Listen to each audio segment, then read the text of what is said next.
সে অনেক অনেক দিন আগের কথা। এক জঙ্গলে বাস করত একটি টুনি ও তার দুইটি ছানা। টুনি তার ছানাদের নিয়ে খুব সুখেই দিন কাটাচ্ছিল, কিন্তু একদিন টুনির বাসার উপর নজর পড়ল একটি পাজি শিয়ালের। আরে বাহ, এ তো দেখি টুনির বাসায় দুটো ছানা আছে। যাই, টুনিকে বোকা বানানোর চেষ্টা করি। ও কি নাদুস নুদুস ছানা, আমাকে আজ খেতেই হবে। টুনটুনির পাখির মাংস কত নরম আর সুস্বাদু হয়, তা কেবল খেলেই টের পাওয়া যাবে। আমাকে খেতেই হবে ওর ছানা দুটোকে আজকে। এই বলে শিয়াল ঝোপ থেকে বেরিয়ে টুনির বাসার নিচেই গেল আর টুনিকে বলতে লাগলো, এই বেটা টুনি, তোর ছানাগুলোকে নিচেই ফেল, তা না হলে আমি যদি গাছে উঠি তাহলে কিন্তু তোর ছানাদের সাথে সাথে তোকেও খেয়ে ফেলবো। কেন, তুমি কি বানর নাকি সাপ যে গাছে উঠবে?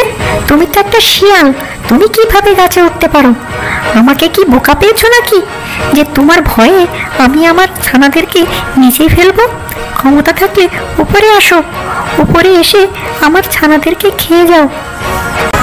এখনো সময় আছে, তোকে ভালো করে বলছি, ভালোই ভালোই তোর ছানাদের নিচেই ফেল, তা না হলে সত্যি সত্যি তোর বাসার উপরে উঠে যাব, তখন তোর ছানাদের সাথে তোকেও খাবো। বললাম তো, যদি পারো তাহলে আমার বাসায় উঠে এসো, উপরে এসে দেখি কেমন করে আমার ছানাদের খেতে পারো। না, ভেবেছিলাম টুনিকে বোকা বানিয়ে ওর ছানাদের খাবো, কিন্তু বেটা তো দেখছি সবই জেনে গেছে। টুনির গাছটা যথেষ্ট চিকন, এই গাছটা আমি যদি ঝাঁকাতে শুরু করি তাহলে বাচ্চাগুলো উপর থেকে নিচেই পড়বে আর আমি তখন ওর বাচ্চাদের খেতে পারবো। এই বলে পাজি শিয়াল টুনির গাছটা ঝাঁকাতে শুরু করে। জোরে জোরে ঝাঁকুনির ফলে টুনির বাসা থেকে তার ছানা দুটি নিচেই পড়ে যায় আর দ্রুত শিয়াল ছানা দুটি খেয়ে ফেলে।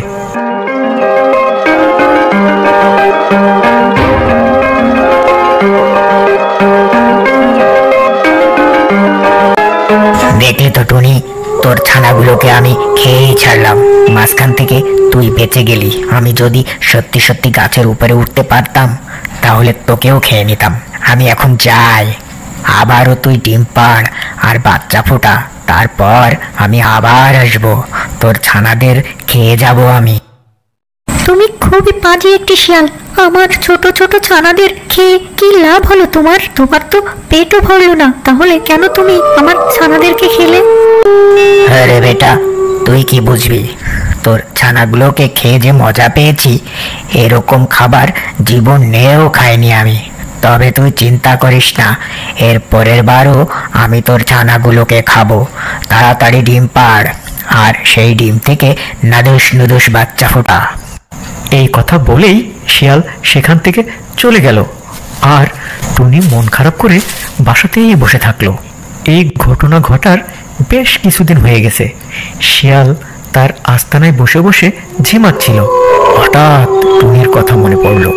আরে, টুনির ছানাদের খেয়েছিলাম তো অনেক দিন হয়ে গেল, এর মধ্যে মনে হয় টুনি আবারও ডিম পেড়েছে আর ডিমগুলো ফুটে বাচ্চাও বের হয়েছে। যাই, একবার টুনির বাসায় একটু উকি মেরে দেখে আসি, আমাকে তো দেখলে আবার বাচ্চাগুলো লুকিয়ে ফেলতে পারে, তখন তো কিছুই কপালে জুটবে না।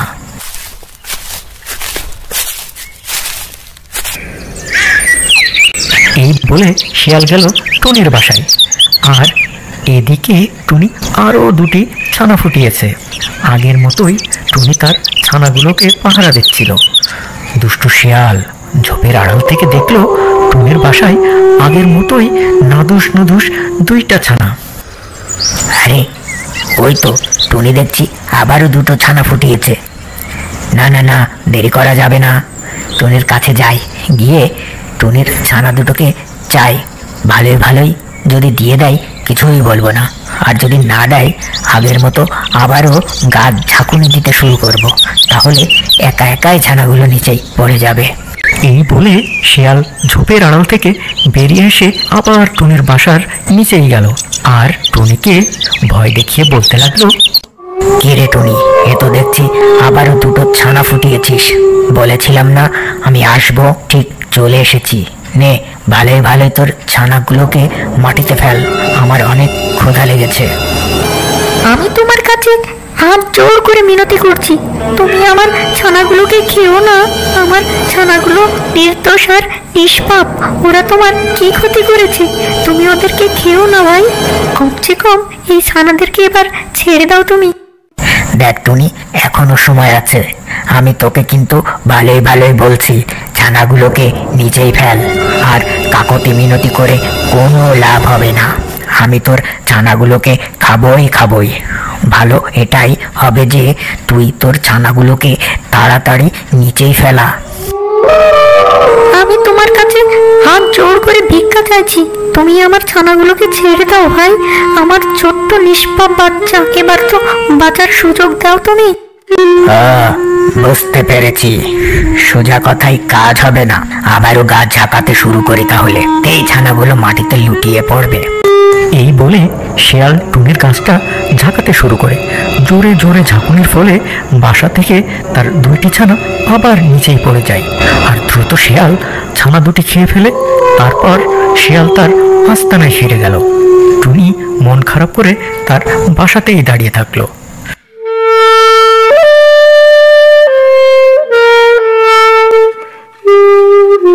পরের দিন টুনির বন্ধু কাক তার সাথে দেখা করতে আসে। কি হয়েছে বন্ধু তোমার, এত মন খারাপ কেন?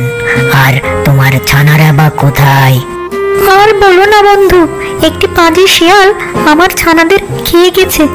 এর আগেও সে আমার ছানাদের খেয়েছিল, আর আমি কিছুই করতে পারছি না। শিয়াল তোমার বাচ্চাগুলো খেয়ে গেছে, কিন্তু শিয়াল তো গাছে উঠতে পারে না, তাহলে সে তোমার ছানাগুলোকে কিভাবে খেলো? পাজি শিয়াল বুদ্ধি করে এই গাছটি ঝাঁকাতে শুরু করে। গাছ ঝাঁকির ফলে আমার ছানাগুলো নিচে মাটিতে পড়ে যায়, আর তখন শিয়াল ওদেরকে খেয়ে ফেলে। আসলে আমার বাসার গাছটি অনেক চিকন, তাই শিয়াল ঝাঁকাতে পারে। ও, এইবার বুঝতে পেরেছি শিয়াল কি করে তোমার ছানাদেরকে খায়। তা কি ঠিক করবে বলে মনে করেছো?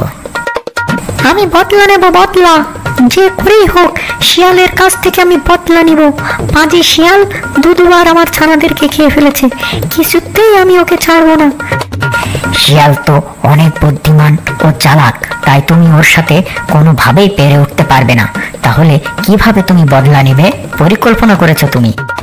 শিয়ালকে আমি যখনই সামনে পাবো তখনই ওর মাথাটা ঠুকরাতে থাকবো, আর ওর মাথা ঠুকরাতে ঠুকরাতে আমি ছিদ্র করে ফেলবো। তাহলে বেটা শিয়াল চরম শিক্ষা পাবে। আরে বোকার মতো কথা বলছো বন্ধু, তুমি যখনই ওর মাথা ঠুকরাতে যাবে তখনই তো ও তোমার কামড়িয়ে খেয়ে ফেলবে, তখন তুমি ওর খাবার হয়ে যাবে। আমার কথা শোনো, শিয়াল যখন ঘুমাবে তুমি তখন ওর একটা ছুরি নিয়ে গিয়ে ওর লেজ কেটে ফেলবে, তাহলে ওই শিয়ালের চরম শিক্ষা হবে।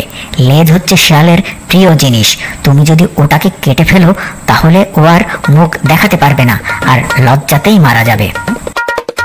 ঠিক বলেছ বন্ধু, এই কাজটাই করতে হবে। শিয়ালের লেজ কেটে দিলে শিয়াল কোনো মতে ওর মুখ দেখাতে পারবে না, তাহলে সুযোগ বুঝে শিয়ালের লেজ কাটতে হবে। এরকম বুদ্ধি দিয়ে কাক সেখান থেকে চলে যায়, আর টুনি একা একা সেখানে ভাবতে থাকে। বন্ধু কাক আমাকে সঠিক বুদ্ধি দিয়েছে, এতে আমারও ক্ষতি হবে না, আর শিয়ালেরও অনেক বড় শিক্ষা হবে। আরো লজ্জাতে এই বনেই থাকতে পারবে না। এখন গ্রামে গিয়ে একটি ছুরির ব্যবস্থা করতে হবে, তারপর ওই ছুরি দিয়ে শিয়ালের লেজ কেটে দেব, তাহলেই হবে শিয়ালের উচিত শিক্ষা। এই বলে টুনি ছুরির ব্যবস্থা করতে পাশের গ্রামে যায়। আর এরপর একদিন শিয়াল খেয়ে দিয়ে মজা করে তার আস্তানায় ঘুমাচ্ছিল। তখনই টুনি একটি ধারালো ছুরি নিয়ে সেখানে চলে আসে, আর সুযোগ বুঝেই শিয়ালের লেজ কেটে দেয়, আর শিয়ালেরও ঘুম ভেঙে যায়। আর টুনি দেরি না করে সেখান থেকে চলে যায়। হায় হায়, এ কি সর্বনাশ হলো! টুনি আমায় তো দেখছি লেজ কেটে নিয়ে গেল, এখন আমার কি হবে?